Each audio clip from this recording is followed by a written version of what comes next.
The Philadelphia 76ers put away the Timberwolves last night in relatively easy fashion, but there is some things that we got to talk about, so let's get into it.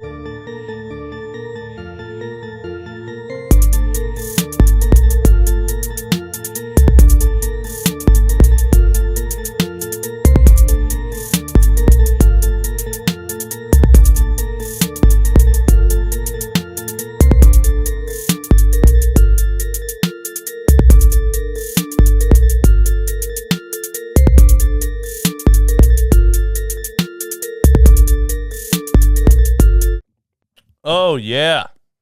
This episode of Run It Back Philly is brought to you by the Teespring store. Click the link in the description. Get all the Run It Back merch. Use the code RUNMY20 for 20% off. And buymeacoffee.com/runitback. We had a huge day on buymeacoffee.com/runitback yesterday. We got 3 donations. You guys are amazing, man. Shout out to Matt Mungan for buying me coffee. He says, keep up the good work. Thank you, Matt. Shout out to Pope Platinum Beats for buying me coffee. He says, bring back Shotgun Shayuk. Keep up the great content coming. Yeah, what happened to Shotgun Shayuk, man? What happened to him? Bring him back, man. Bring him back. And shout out to Santos Fora for buying me a coffee. He says, salute my man Roberto Ramirez, a.k.a. Tito Johnson, a fellow Puerto Rican who is the biggest Ben Simmons fan. And hey, man, thanks for continuing to rock with me, even if you are a big Ben Simmons fan, and I absolutely rip him to shreds multiple times a week. Shout out to you, Santos Fora. So thank you all for buying me a coffee. We're now at 32 supporters. This is my 3rd coffee of the day. I could use another one. Go right over to buymeacoffee.com/runitback. And yes, I've been adding to my Allen Iverson jersey collection. This is the Bethel High School Allen Iverson jersey. Bethel High School in Virginia, Allen Iverson. Shout out to the plug, DH Gate. You know what that means. If you know what that means, you know what that means. You know what I mean? All right, 3rd coffee. Let me get to it.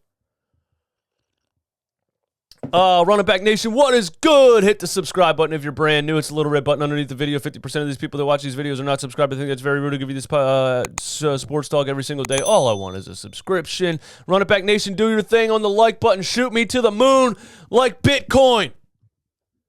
Or Dogecoin, I mean. 5 seconds.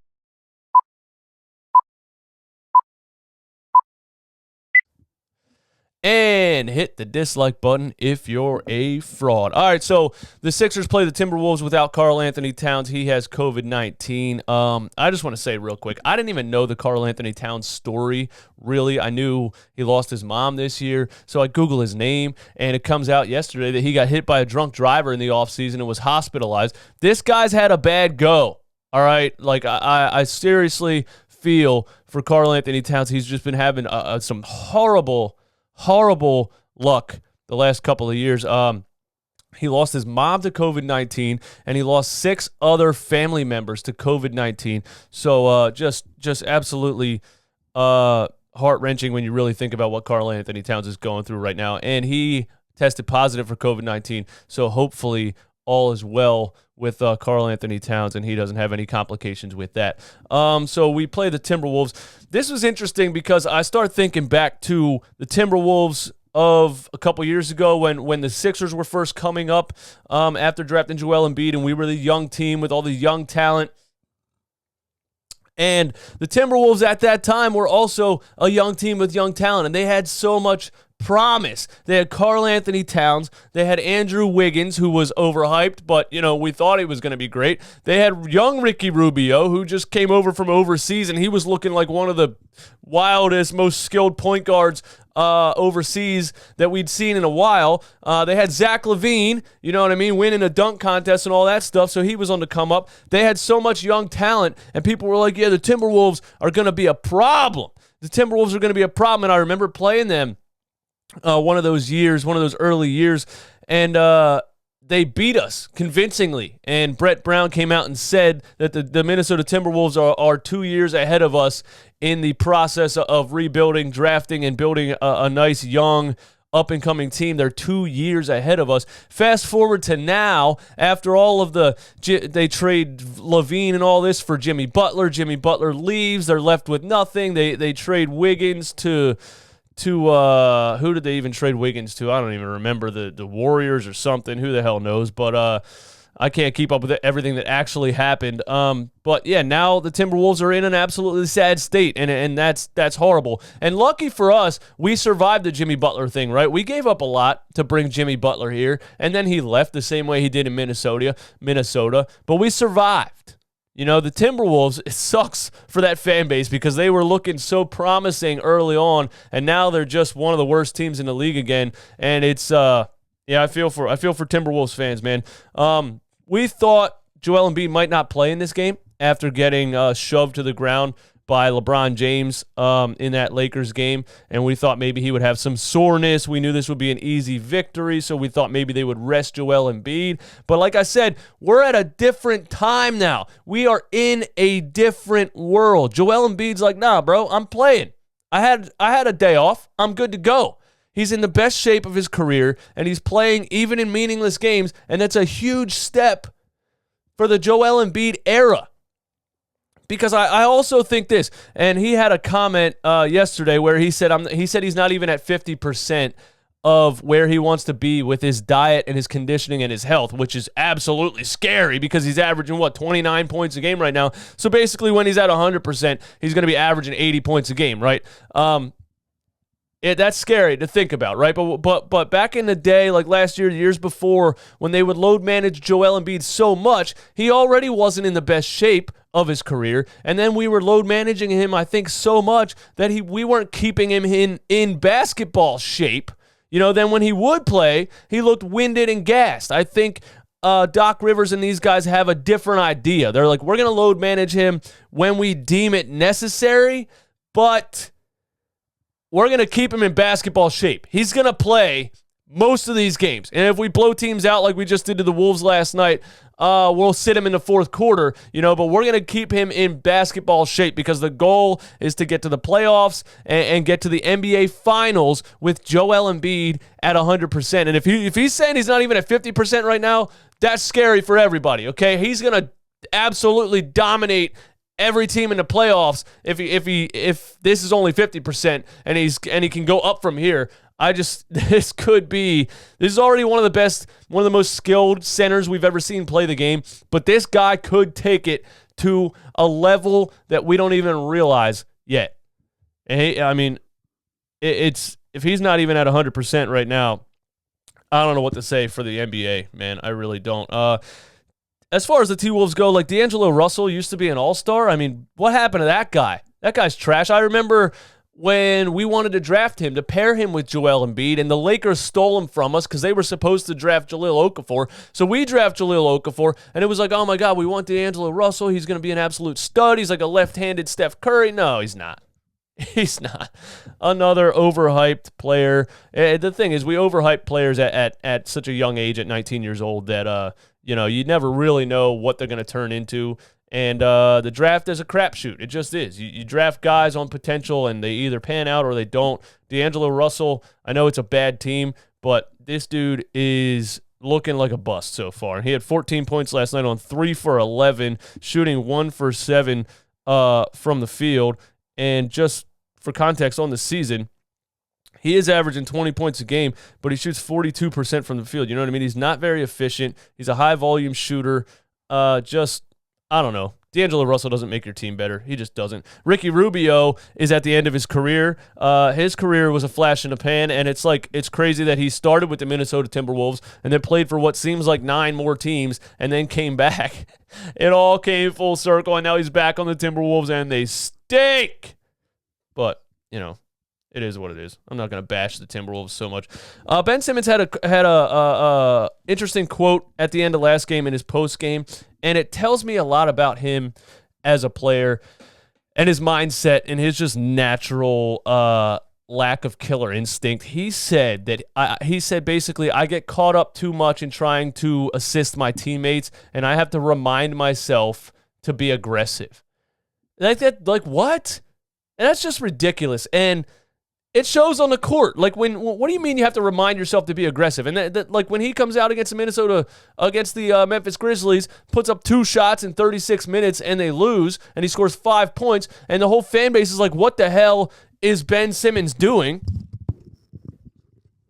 And it's because he has to remind himself to be aggressive. That's crazy. And we thought Doc Rivers was going to come in here, and we thought, oh, we got an experienced head coach. He's going to come in here. He's going to be hard on him. He's going to hold him accountable. He's going to make him shoot the ball. He's going to tell him, Ben, you're doing that, blah, blah, blah, blah, blah. Doc's just kind of letting Ben do whatever the hell he wants. I mean, if Ben can't remind himself to be aggressive, I would like the head coach to remind him to be aggressive, right? Like halfway through a game, Ben, go to the rack. You got Chris Chiozza on you. Go to the rack. You know, I don't know if Doc's really saying that kind of stuff to him or if he's just letting him play however he wants to play, but whatever, man. The announcers, when this game first started, said, I quote, the Timberwolves don't really have a lot of size to contend with Embiid. Yeah, this was a shit show from the very beginning. The Timberwolves stood absolutely no chance. Anthony Edwards, Malik Beasley, whoever else, Josh McDaniels, is that his first name, Josh? I don't know, but whoever was trying to guard Embiid stood absolutely no chance. That's just what you get with Embiid, the level that he's at right now. He's absolutely dominant. Nobody can stop him. There's only a few centers in the league that have a chance at guarding him. Marc Gasol is one of them, and he still put up, 28 points against him. He just looks totally unstoppable this year. And a game like this against the Minnesota Timberwolves, they're in a sad state, and they probably woke up in the morning like, shit, dude, I got to guard Joel Embiid tonight. Like, this is not going to be fun. This game should have been a blowout from the jump, but we started out colder than my baby mom riding a polar bear. Dude, I don't know. We started out 0 for 7 from the field, and I was like, oh, this is going to be one of those games? This is going to be one of those games where we go down to the wire with an absolute crap team and we have a full roster, but it turned out not that. But we were 5 for 21 in the first quarter. Well, we got it together, you know what I mean? Joel Embiid started out 0 for 6, but he did get 12 free throws in the first quarter. And let's be honest here with this game, the referees were very, very kind to us in this game. There was a lot of calls there that were not called in previous games, that definitely were not called in the fourth quarter of that Lakers game. I mean, I already feel like the Minnesota Timberwolves stood absolutely no chance against Joel Embiid, but the referees were kind of giving him every single call you could imagine. And, you know, it is what it is. It works out for us. I'm not complaining over here. You know what I'm saying? Joel Embiid shot like, 20, how many free throws did he shoot? I don't even know. It had to be in the 20s if he had 12 in the first half. Yeah, Ed Davis was absolutely in hell. Joel Embiid was just taking the ball and plowing right over him. He stood no chance at all. The Timberwolves didn't even double team. The Timberwolves basically said, fuck it. We're just going to leave you guys out there one-on-one. Embiid just dribble, plowing people out of his way, going right to the rim. No chance at all. Shout out to Victor from the Philly pod. He tweeted last night, and I remembered it. He said, Embiid had the most nonchalant 37-point game I've ever seen in my life. And it's true. It's like I'm watching the game. I'm trying to think of all the things I'm going to say on this podcast. I'm like, I have to talk about something other than Embiid, right? But every time I look at the screen, it's Embiid, and you don't even think about it. And then the announcer says he has 36 in the third quarter. And I'm like, what? He has 36 points right now? Wow. And he didn't even play the fourth. So he puts up 37 points in 3 quarters on the sad Minnesota Timberwolves. Particularly in the third quarter is where we pulled away. Joel Embiid had 16 points in the third quarter on 6 for 7. Just absolutely dominating an array of shots, little shimmy, fadeaway jumpers, driving all the way to the rim, getting and ones, getting to the foul line. Just the guy's unstoppable. He really is, and it's very exciting to think about him playing in the playoffs at this level. Ben Simmons, big fast passer guy, returns, running up and down the floor, passing the ball. Didn't remind himself to be aggressive. He finishes with 11 points. Actually, he did remind himself to be aggressive, but he just blew a lot of layups. He airballed one, okay, and caught it and then got blocked at the rim. He had another drive where he got past his defender, was literally wide open. You're 6'10", and he missed a layup. This guy, his finishing at the rim has actually gotten worse. But I'm not going to be I'm not going to sit up here and be super negative for this game where we blew out the Minnesota Timberwolves. But good Lord, Ben Simmons, learn how to finish at the rim. You're 6'10". Jesus.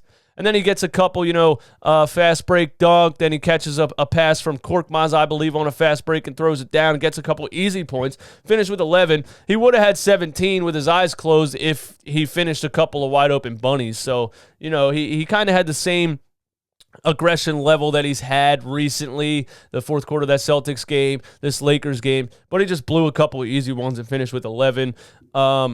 Whatever. It is what it is. Ben Simmons is what he is. He's the big, fast passer guy, and that's what he's going to be forever. He got a steal from behind on an offensive rebound and threw down a hammer. And I wanted to talk about that because on that dunk particularly, he looked like he got up. He looked like he jumped very high in the air, and he looked like he kind of got his bounce back a little bit because like I've been saying, Ben Simmons so far this season doesn't look like he has that bounce, doesn't look like he has that level of athleticism that's like on the next level of NBA athletes, right? He just looked like a step slow and he wasn't getting off the ground. And, that could have to do with the knee injury and the short offseason and all that stuff. So it was nice to see Ben Simmons get up and throw down a couple of hard dunks. And, that's what he lives on. He lives on that athleticism because he won't shoot the ball from the outside. And, he's only 24. He'll have that athleticism for another 4 or 5 years. When he's 28, 29, 30, and that slows down a little bit, if he still doesn't have a jump shot, he's going to be kind of done. But for now, it's nice to see him get his bounce back and be throwing down some of those big-time hammer dunks that he used to throw down before all of his injuries. So nice to see. Tobias Harris finishes with 17 points and 11 rebounds. Typical Tobias game, man. Getting to his spots, catching the wide open threes from the big fast passer guy, hitting them wide open, getting a couple mid-range jumpers to fall, driving to the rim. In the fourth quarter, when we sat all of our starters, most of our starters except for Tobias, we were up by 28 points. And Tobias Harris said, "You know what? I'm just gonna put the nail in the coffin right now. I'm just going to dunk this sad team into oblivion." Takes 2 dribbles and hammers down a contact dunk and gets an and one. I mean, when's the last time Tobias Harris postered somebody? He just looks like such a different player this year. It's absolutely beautiful. His level of aggression, his quick decision-making, no hesitation in his game. And remember, Doc Rivers did say that in the beginning of the season, that Tobias Harris is hesitating too much with what he's doing, and he's just not hesitating anymore, and he's just taking it right at people and throwing down poster dunks like that. Tobias Harris looking like an all-star. What can I say? Don't forget to vote. Vote for Tobias Harris. I want Tobias Harris to be in the all-star game. I want Joel Embiid and Tobias Harris. And no, I'm sorry, I don't want Ben Simmons to be in the All-Star game because I want this to be a wake-up call for him. Because remember a couple years ago when a reporter said something to him about not shooting the ball, and he had this snarky response, and he was like, "Well, I'm an All-Star, so." I need this guy to have a little bit of a wake-up call, all right? And I think he realizes that he might not be voted into the All-Star game this year. And, Ben Simmons, he rides on his imagery, right? He rides on his celebrity status. He doesn't want to be that guy, that this big celebrity NBA star and not be in the All-Star game. So now he's focusing on his stats a little more, I think. And at the end of the first half, he had a chance to heave one from half court, and he didn't do it. And is it Ben Simmons trying to focus on his stats right now? Is Ben Simmons focusing on his shooting percentage to try to get into the All-Star game? I'm just saying. It might be a little crazy. Go ahead and tell me if it's crazy. You're going to tell me anyway. But I'm just saying. Ben Simmons and Joel Embiid didn't play in the fourth. They were like Tupac on the hit 'em up freestyle. You know what I mean? I don't even have to come at you. I'm going to let my little homies ride on you. And Shake Milton and Tyrese Maxey and them. went off in the fourth quarter. And a lot of you kids don't know what that means when I say the Tupac hit him up freestyle. But you need to go Google it and listen to it. That was real hip-hop beef. Not this Drake and Meek Mill crap. That was real hip-hop beef. And it ended in people being killed, so I'm not condoning it. I'm just saying it was real. You know what I'm saying? Go listen to that. Tupac hit him up freestyle. Ben sat the fourth quarter. Shake Milton took us home. Shake Milton had 9 points in the fourth quarter. You know what I'm saying? The waft, the wet-ass floater, couple jumpers, couple drives to the rim. Furkan Korkmaz had 8 points in the fourth, taking us home. When we can rest our starters in a fourth quarter against a trash team like this, and then we still have scorers on the floor. We're not doing what we used to do a couple years ago where we end up with our bench rotation is TJ McConnell and whoever else. We actually have scorers on the floor, and our bench is better than the Minnesota Timberwolves starting lineup, at least at this point with Karl Anthony Towns out. So it's nice to see our bench lead us to down the stretch like that and close out games.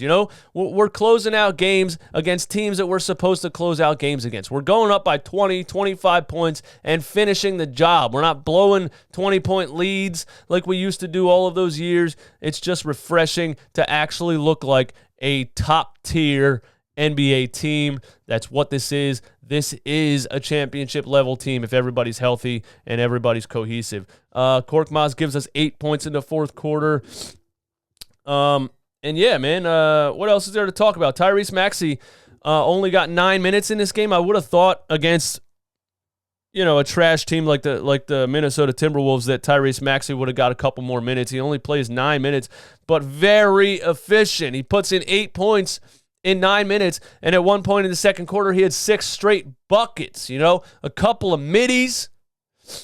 I don't remember where his other points came from. I think he got fouled and went to the free throw line at one point. But, yeah, Tyrese Maxey, he's not getting a lot of time right now, but he is being very efficient with his time. Scoring 8 points in 9 minutes is huge. It's just great to have a guy like that off the bench alongside a Shake Milton. 2 bucket getters off the bench.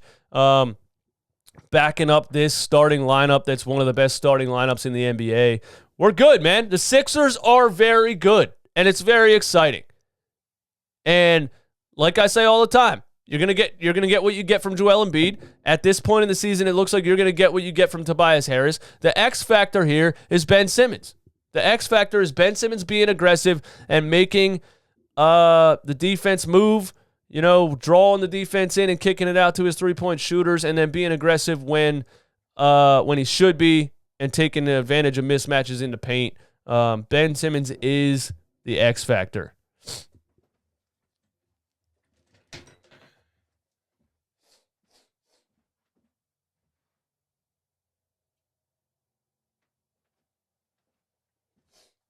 Oh.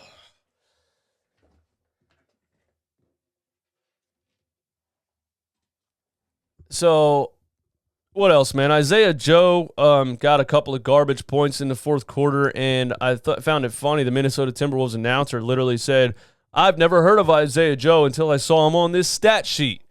And the other guy's like, "Well, shout out to him for making it to the NBA." Like, what? You guys are NBA announcers, bro. Do a little bit of research. Did you watch the NBA draft at all? Come on, man. Come on. Be sleeping on my man Isaiah Joe like that, man. But yeah, pretty easy win for the Sixers. Not much else to say. Seth Curry finishes with 12 points, 4 for 7, 2 for 3 from 3. Did his thing.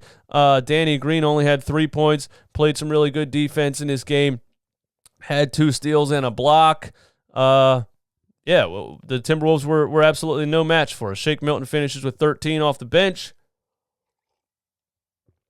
That's all I got, man. We play tomorrow. Who we play tomorrow? I just looked at it before.